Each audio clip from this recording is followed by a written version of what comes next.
অনন্যা আকন্দ বলেছেন, একজন ছাত্রী যদি নিজের খরচ চালানোর জন্য আরবি পড়িয়ে টাকা উপার্জন করে, কিন্তু মনে মনে আবার এই ধারণা পোষণ করে যে আমার আরবি পড়িয়ে সওয়াবও হচ্ছে, আবার টাকা উপার্জন করতে পারছি, এমন ধারণা পোষণ করা কি গুনাহ? এটা কি ইসলামে জায়েজ আছে? জানাবেন কষ্ট করে। এমন ধরনের ধারণা পোষণ করা গুনাহ নয়, কারণ আরবি পড়িয়ে আপনি টাকা উপার্জন করতে শরীয়তে কোনো বাধা দেয়নি।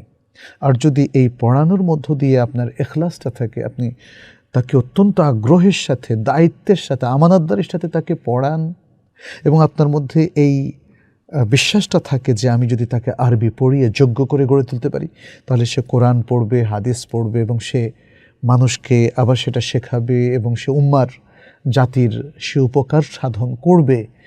এই যে আপনার এতগুলো সুন্দর সদিচ্ছা, অবশ্যই আপনাকে বিশাল সওয়াব এনে দেবে আল্লাহর পক্ষ থেকে।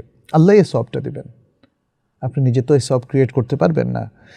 যে কোনো ভালো কাজ যেটা করে আপনি টাকা ইনকাম করছেন, যদি সেটা সদিচ্ছা, ইখলাস এবং আমানতদারির সাথে আদায় করা হয়, তাহলে দুনিয়াও অর্জিত হবে, আখিরাতও অর্জিত হবে।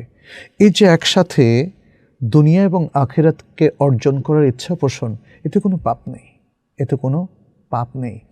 ইসলামের বহুবিধ দ্বীনি কাজে সেই সাহাবাদের আমল থেকেই দুনিয়ার কিছু রিমুনারেশন দেওয়ার এটার প্রচলন ছিল। যিনি মুআল্লিম হবেন, মুদাররিস হবেন, টিচার, তাকে টাকা দেওয়া যায়। এমনকি তিনি যদি কোরআনের টিচারও হন, আরবি তো দূরের কথা, কোরআনের টিচার হলেও ইমামদেরকেও বেতন দেওয়া যায়। রাতেব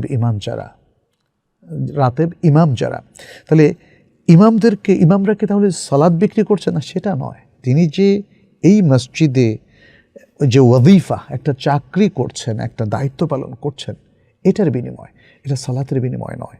সুতরাং আমরা যে আল্লাহর কাছে যে সওয়াবটা পাচ্ছি, তার বিনিময়ে টাকা নিচ্ছি, ব্যাপারটা তো মোটে এমন নয়। আল্লাহর সওয়াব আমাদের জন্য থাকবে, আর আমরা দুনিয়াতে যে দায়িত্বটা পালন করছি, যে কষ্টটা করছি, সে কারণে একটা রিমুনারেশন কিংবা একটা আমরা একটা মুকাফা পাচ্ছি, একটা টাকা উপার্জন আমরা করছি, এতে কোনো অসুবিধা নেই।